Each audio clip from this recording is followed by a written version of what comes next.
এসেছিলাম বাজারে। তো ভেবেছি এতদিন পর মার্কেট খুলেছে, হয়তো অনেক ভিড় হবে। তো মার্কেটের অবস্থাটা দেখো একবার তোমরা।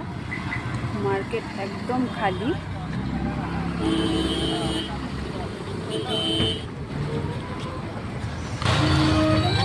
মার্কেটের অবস্থাটা দেখেছো তোমরা, একদম ফাঁকা, লোকজনই নেই মার্কেটে। তো ফ্রেন্ডস, প্রথমে আমরা দেখব মেয়ের জন্য ড্রেস, এরপর দেখব জুতো।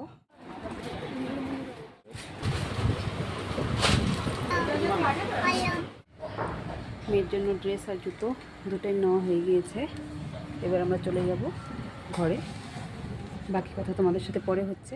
তো ফ্রেন্ডস, মেয়ের জন্য ড্রেস আর জুতো দুটোই আমাদের নেওয়া হয়ে গিয়েছে, আর আমরা চলে এসেছি ঘরে। কি এনেছি মেয়ের জন্য এটা তোমাদের সাথে পরে শেয়ার করব নেক্সট ভিডিওতে। এখানেই রাখছি। Tata tata tata.